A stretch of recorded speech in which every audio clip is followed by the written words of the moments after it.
কোনোবা যদি ভোট বৰ্জন কৰিবলৈ আহে প্ৰয়োজন হলে আপোনালোকে মাৰপিট কৰক তাৰ লগত। জড়িত নাই বুলি কৈছে। গতিকে কোন তৃতীয় পক্ষ ইয়াত আহিলে তাক চাবৰ কাৰণে BTC আমাক ৰিকুৱেষ্ট কৰিছিলে। ভুলতো ধৰ্ম চেঞ্জ কৰি নিদিয়ে, খ্ৰীষ্টান নহয় যাতে। কোনোবা যদি ভোট বৰ্জন কৰিবলৈ আহে প্ৰয়োজন হলে আপোনালোকে মাৰপিট কৰক তাৰ লগত, বয়কট কৰক সমাজৰ পৰা। আমি আছো না, কিয় অঞ্চলক বঞ্চিত কৰিব, কিয় বঞ্চিত কৰিব? আপোনালোকে এটা কথা চাব, যাতে বাগানৰ মানুহ ভুলতো ধৰ্ম চেঞ্জ কৰি নিদিয়ে, খ্ৰীষ্টান নহয় যাতে।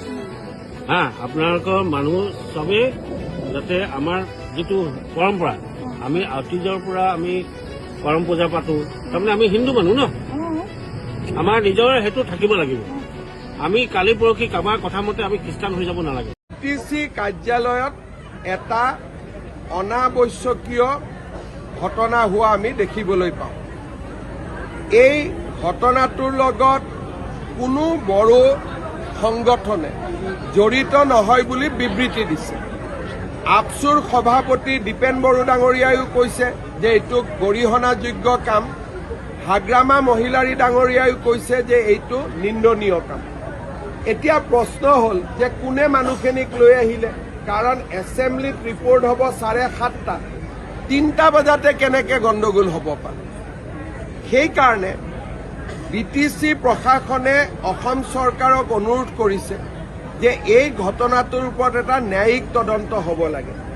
আমি গুৱাহাটী উচ্চ ন্যায়ালয়ৰ অৱসৰপ্ৰাপ্ত ন্যায়াধীশ ন্যায়মূৰ্তি হীৰেন্দ্ৰনাথ শৰ্মাৰ ডাঙৰীয়াৰ হতুৱাই বা তেখেতৰ দ্বাৰা এই তদন্তটো সম্পূৰ্ণ কৰিব খুজিছো, যিহেতু কোনেও ইয়াত জড়িত নাই বুলি কৈছে।